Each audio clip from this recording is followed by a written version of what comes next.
कोणास ब्लॉक रे थमिबार ना धरुना झाड़ाबांती पूर्व 2 जन प्राण हराइथिबा बेले गतकाली आउ 2 जनकर जीवन मध्य नेछि झाड़ाबांती एयाकु मिसई मृत्यु संख्या 4 रे पहुंची। वर्तमान सुधा 20 रु अधिक रोगी डाक्तरखाना आसी चिकित्सित होउचंती। कोणास ब्लॉक रो विभिन्न ग्राम को झाड़ाबांती एबे व्यापी चली तेबे नुआगाँ ग्रामर अहल्या दलाई तारा बेहेरा और कविता राउतराय झाड़ाबांती आक्रांत होई गुरुतर अवस्था आईसीयू रे चिकित्सित होउचंती। झाड़ाबांती घटिबार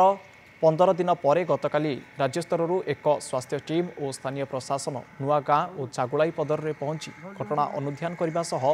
नमूना संग्रह करिसेंती। टीम रे राज्य अणुजीव विज्ञानी, राज्य महामारी विशेषज्ञ, कणास गोष्ठी स्वास्थ्य केन्द्र डाक्तरी दल और आशाकर्मी, अंगनवाड़ी कर्मी प्रमुख सामिल थिले।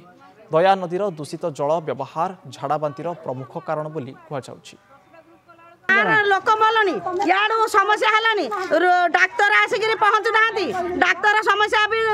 कम्प्लेन जीवार 2-3टा मुंड गड़िया डाक्तर टीम एवं 2 दिन है आसिक पड़ी जो 2 दिन है पड़ी से लोक मैंने केमी बचे कौन कर अल्प बाट जावापर भी डेथ हो जाऊँ। बर्तमान तो टैंकर जहाँ लगी बर्तमान यहाँ आम रहीकि गाँव में इनश्योर करूँ जिते रिक्वायरमेंट अच्छी लोकंर ड्रिंकिंग वाटर सप्लाई आम जोगेदेबू एवं समस्त अनुरोध करूँ कि बर्तमान से नई पानी व्यवहार न करने सेटा टिके आपण माने भी टिके सेंसिटाइज करेबे कि नई पानी व्यवहार करेंगे जेहेतु डायरिया व्यापुचे नियंत्रण पूरा न रहिले भी लोक सचेतनता करा होची जेहेतु हमर दया नदीर पानी ताकू ऊपर मुंडरे किछि कलुषित रहउची सेति डायरिया होचे से माने जेहेतु जन्मगतरू ए नई पानी ऊपर रही चली आसी से माने पूरा नई को बारण करि पारना तथापि आम तरफ जहाँ करिया जो तुठ गुड़ा रही सेठी केमिति से माने जिबे नाही 5-7 दिन पर्यंत जगिकी रहिबे जहाँ द्वारा रोग जोटा होची डायरिया होची निजन भीतर कंटामिनेशन नई कंटामिनेशन जो होची